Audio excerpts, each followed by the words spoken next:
Hey, everybody, welcome to Hearing God in Hebrews chapter 10.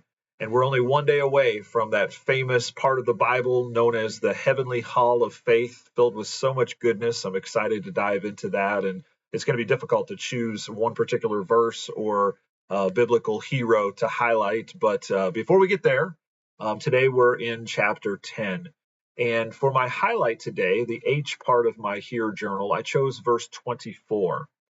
And it says this, and let us consider how to stir up one another to love and good works. Let us consider how to stir up one another to love and good works. And, an important part of Christian community is that we help one another to grow spiritually. That's why one of the marks of the disciples, the C, is that disciples live communally. We live in biblical community together. And part of that is that we are stirring one another to love and good works. And I love this image as it relates to spiritual growth because you've probably been around some bodies of water that don't have stirring. There's not movement, and those bodies of water become stagnant and putrid. They stink, and you can't drink the water. It's impure. And those are words that should never characterize our spiritual lives. So we don't want to be any of those things. And so, therefore, we would welcome stirring to go on in our spiritual lives. But it should be pointed out that this word used for stirring up could also be translated as provoke. And the noun form of the verb even means disagreement.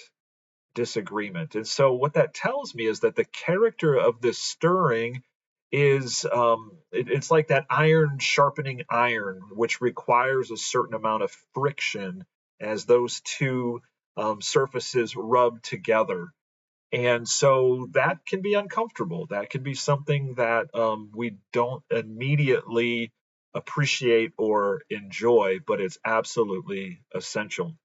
Further, the verse tells us that we are to consider how to do this. And what that means is that we are to be very intentional about stirring one another up. We are to give it thought. We are to do this purposefully as led by the Holy Spirit. And I think that's really key because this doesn't give us a license to just go around and point out people's faults in the name of love and helping them to grow spiritually.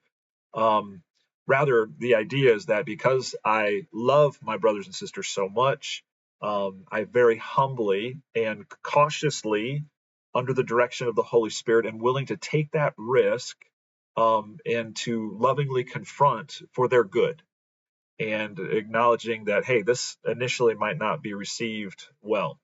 And so, my application, as I've shared with you before, I despise confrontation. That's just not something I look forward to at all. Left to myself, I would rather be like many others and just play nice. Just play nice and avoid those things that might be prickly, that might be confrontational. But hey, at the end of the day, this is not love. And the church is not called to be nice. We're called to be loving, and those two things are often not the same thing.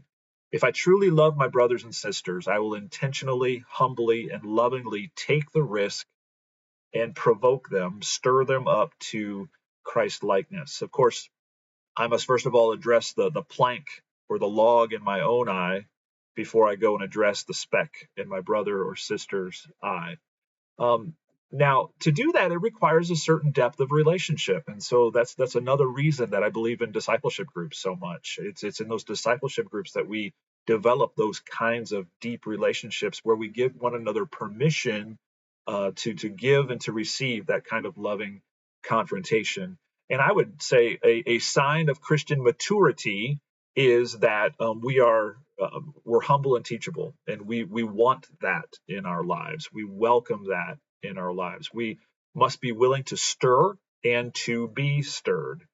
So again, that's not something that comes naturally for me. I have to be very intentional about that. And so my response, my prayer for this is, Father, may love be the motivating factor that causes me to step out into risk and to lovingly confront my brothers and sisters. May I then be willing to receive such loving confrontation. And then the last sentence I think is so critical for us as a church family. Please develop this kind of community here at First Baptist Church.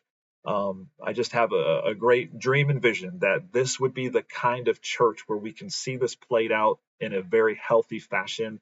If we were to see this breaking out all over the place in discipleship groups and beyond, we would be approaching and growing and becoming that pure bride that Jesus longs to come back and to receive.